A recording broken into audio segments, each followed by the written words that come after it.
So in the previous video, we got a chance to see how viruses infect the human body and how we really can treat, or really not so much treat, but mitigate some viruses, or basically prevent those viruses from infecting you. Here what we're going to do is we're going to take a look again at pathology, but this time we're looking at a different kind of infection. So we're looking at how can bacteria cause infections and what do they do, how do we treat them, and how do fungi cause infections. Fungus never gets the respect it deserves in high school, so we're going to spend some time learning about fungus. But first we're going to learn about bacteria. So first thing you need to know is that bacteria are a special type of cell that's called a prokaryotic cell. They are the oldest type of cells on the planet. They were some of the first organisms to evolve, and they still exist today, are probably the most successful organism to ever exist on the planet. Bacteria have no organelles. So when we talk about how there's like the mitochondria, the endoplasmic reticulum, the nucleus, the Golgi apparatus, all those things don't exist inside of a bacteria. They do not have any organelles. The one thing they do have that is similar is they have ribosomes so that they can build proteins. They have DNA, but it's just loose inside of the cytoplasm, and it's typically coiled up into this structure, and it's called a nucleoid. Basically just like a ball of DNA. And then you have a cell membrane. So that's, they call the plasma membrane right here, and it's just this inside layer. But bacteria also have a cell wall. And so that cell wall is really quite important to the way that they live. They actually make energy, whereas we make energy with our mitochondria. The mitochondria actually evolved from a bacteria, is what we believe. And so they actually use the space in between the cell wall and the cell membrane to make energy, rather than using the NRG. There we go. That's my energy abbreviation. So that's what they used in order to produce energy, as opposed to having a mitochondria. And so they do things quite differently. They're extremely different than the other cells, eukaryotic cells. But that also means that we have a way to treat them if they infect us. So when it comes to bacteria, a lot of us think of bacteria as being super harmful, but the majority of bacteria are actually not harmful. And in most cases, they're actually beneficial. So you might think about things like the gut microbiome. Remember, that was when we talked about the large intestine. There is a group of bacteria that actually live inside of your large intestine. We'll make it a mess of that word. So your gut microbiome is one example. If you eat something like yogurt and they talk about probiotics, really what they're talking about are beneficial bacteria. There are lots of beneficial bacteria that we need, but there are some bacteria that are harmful. Bacteria that are harmful do so, they harm us by producing toxins. And those toxins are essentially poisonous, and they will poison certain parts of your cells, which can then cause that spread of poison basically to go through your body. So if you get infected by, let's say, like E. coli, and that E. coli bacteria that you're infected with is making you sick, it's doing so because it is producing a toxin. So what is an actual toxin? Well, you have to remember that bacteria are living things. So what that means is bacteria also metabolize. And so they're going to eat, so they're going to find some form of food. They're going to eat that food, and they convert that food into waste. And some of those waste products can end up being poisonous. They could end up being toxic. But there are also things that some bacteria actually just have naturally as part of their body to help protect them that are toxic as well. So there are two major classes of toxins. There are called endotoxins. And if you think about what the word means, endo means inside. So it's a toxin inside. And where is it inside? It's inside the walls of the bacteria. So it's actually inside the bacteria is where you find this. The other type of toxin is called an exotoxin. Exo means exit or outside. And so it's a toxin that is excreted outside. These are the ones that are products of metabolism. So basically this is the waste products of a bacteria eating. And exotoxins tend to be very, very poisonous. So they tend to be quite harmful to you and can cause major problems in your body. Now, when it comes to treating bacteria, most of the time it's quite easy. There are different categories of bacteria, different classes. So there's things like E. coli, Listeria, botulism, different groups of bacteria. But those different groups of bacteria also have categories that we call gram-positive, gram-negative. And we don't need to know what that means at this level. But basically, it means that there are two different categories of these bacteria, and some are easier to treat than others. The way that we treat bacteria is by using antibiotics. If you think about what the word means, anti means against. So you are against, and bio, life. They are basically going to destroy certain types of living things. Antibiotics are able to destroy bacteria. They cannot really destroy much else. They do destroy bacteria. And the way that they do this is because bacteria are built differently, they do some of their major functions differently. Antibiotics are designed to interfere with the bacteria's ability to actually do certain things that are vital to keep it alive. So you can stop it from breaking down food. You can stop it from building proteins. And remember, if they can't build proteins, that means they can't build enzymes. And if they can't build enzymes, that means there are no chemical reactions. So if you are able to stop protein synthesis, you stop the production of enzymes, and you actually stop them being able to survive. You can have them so that the cell membrane actually gets holes in it. So the cell membrane, that outside circle, basically gets like little punctures or little spots where it's weak. And then that can cause essentially the inside of the cell to leak out. You can have it so the cell wall breaks down. And keep in mind what I said at the beginning, bacteria use their cell wall to actually metabolize and make energy. And if they don't have that cell wall, so if that cell wall goes away, that process goes away, and they can no longer do that. The other thing you can do is have DNA or RNA synthesis stop. And basically this means there is no cell division, which means there's no reproduction. And if there's no reproduction, then once that cell dies, it won't be able to pass on its genetics, and you just have to wait for that round of bacteria to die.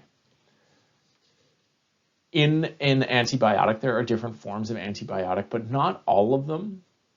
Like, they won't do every single one of these things at once. Basically, an antibiotic will do one of those things, and that'll be enough to end up killing the bacteria. Some bacteria have actually evolved, and bacteria evolve very quickly because they reproduce very quickly. And so they can actually change their gene pool quite quickly in a population.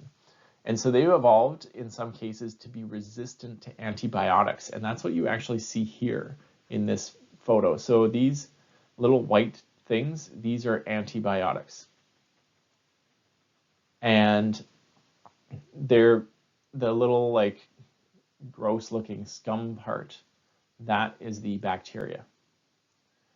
And what you notice here is in this sample, look at all these spots that are now antibiotic resistant.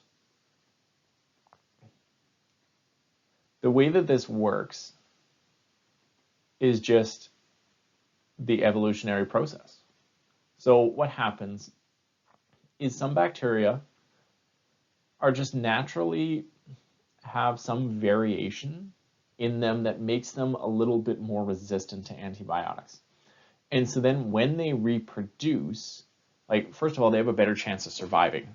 And so they have a better chance of reproducing. And when they reproduce, they're going to pass on their DNA, and that DNA is what actually made them more resistant. They have some trait that allows them to be more resistant to the antibiotics.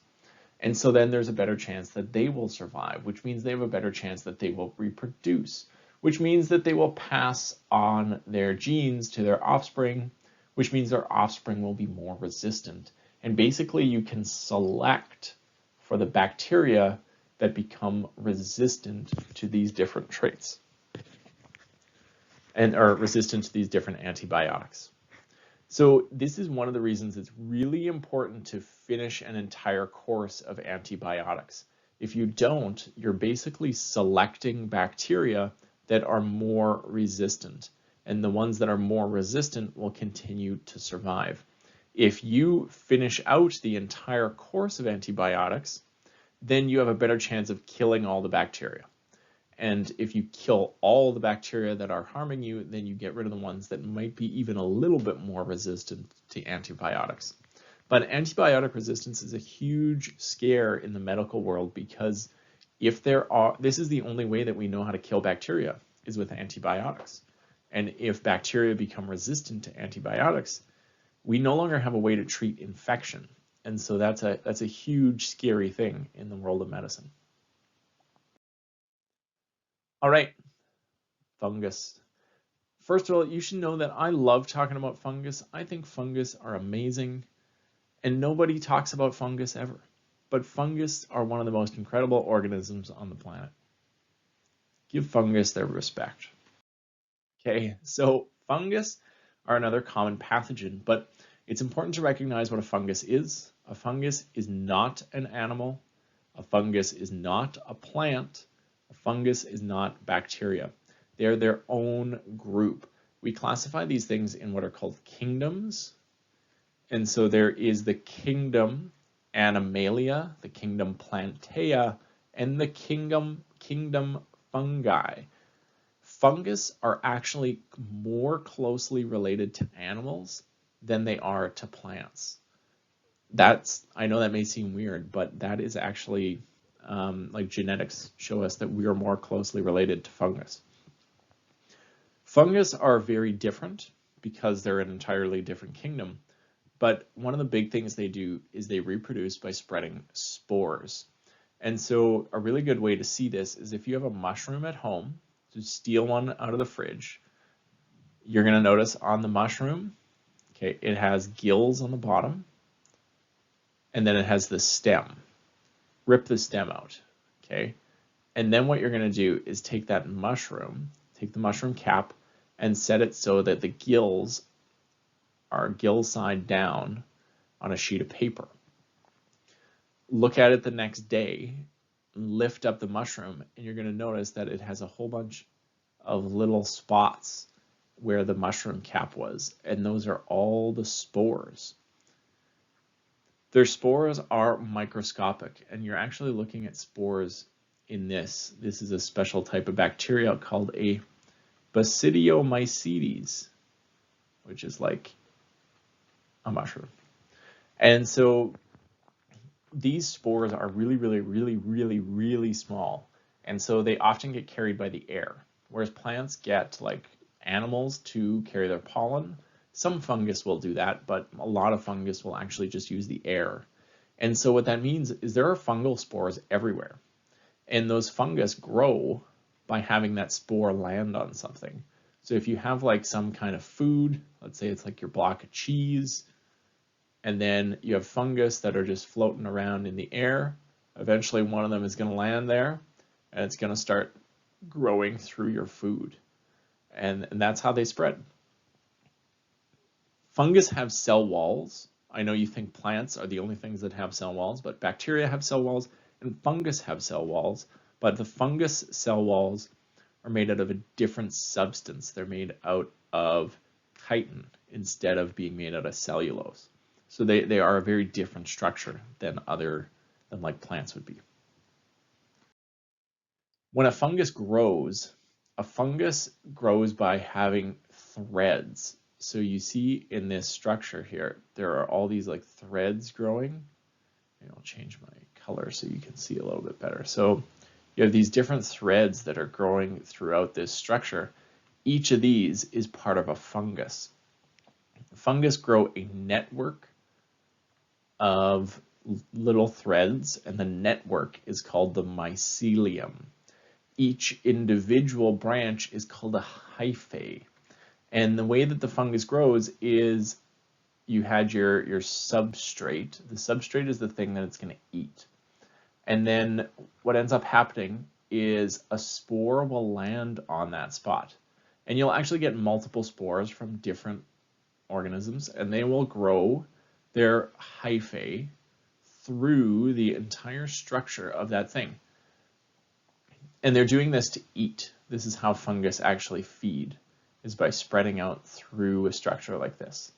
And as they spread out, they will eventually meet up with another fungus.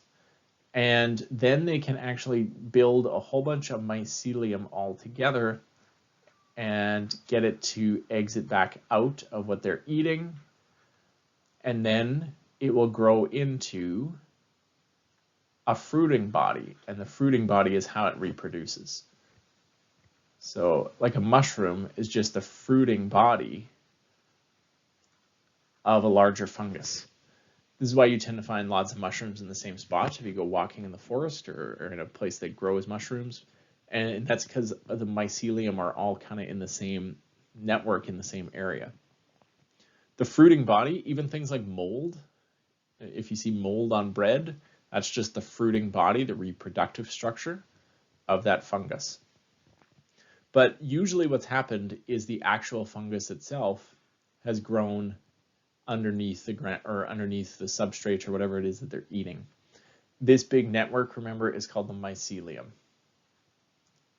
Each individual strand is called the hyphae. And the actual thing that you get to see is called the fruiting body. So a fungus has really, really strong cell walls. And so what that means is as that hyphae is growing, it cannot, when it comes across like a piece of food, it is not able to actually just like take that food into its cells because of the nature of the cell wall. It's just too thick and it's not able to get that. And so what it does instead is the hyphae will actually excrete a enzyme. So they will take an enzyme and they will release it on top of their food and it will dissolve it. And then it's able to actually take in that liquid form of food, and that's how they get food inside of them. So that's what fungus do in order to eat.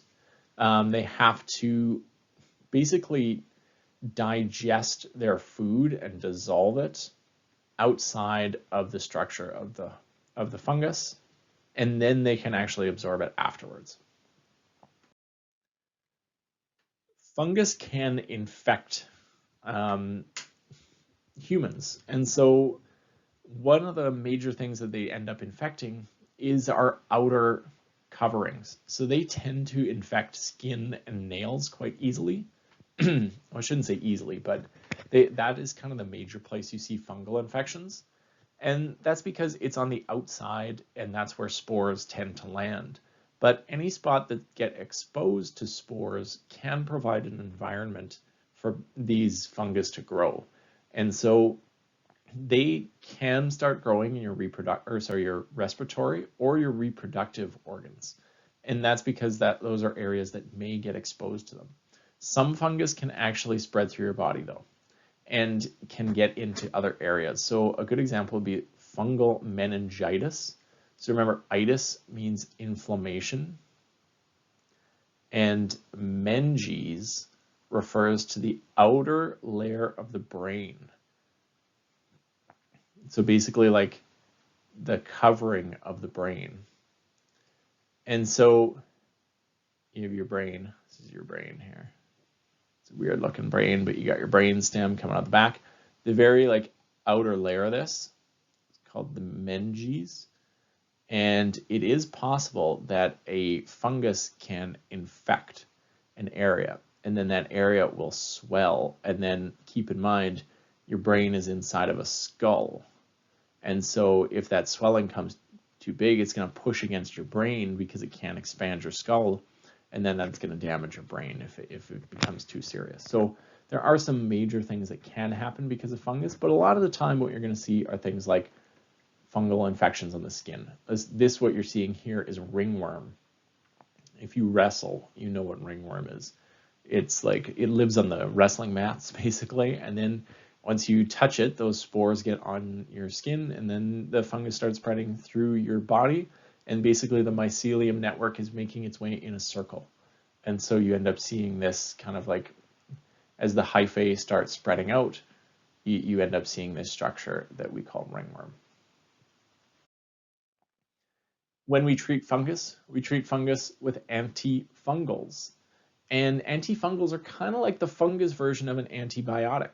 They can destroy the cell walls. They can stop or slow the metabolism of the fungi. They can stop DNA replication, or they can stop protein synthesis. Again, they will probably only do one of these things, but it's enough to actually start killing that fungus. And because fungus are so incredibly different than animals, it means we don't have to worry about antifungals actually interfering with human cells. Here's kind of the weird thing though.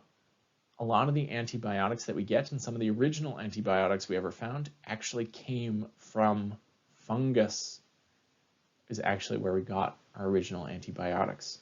So they actually produce natural antibiotics in some cases, in some specific species. And we can collect those, and we can use that to help us fight certain bacteria.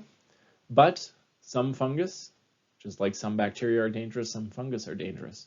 So we need antifungals in order to actually fight them. So that's a look at infectious disease. We didn't take a look at parasites, but parasites are so incredibly broad. There are so many different types of parasites. And let's be honest, they're super gross. So we're not going to talk about them. Instead, we're going to move on and we're going to take a look at hereditary disease in our next video.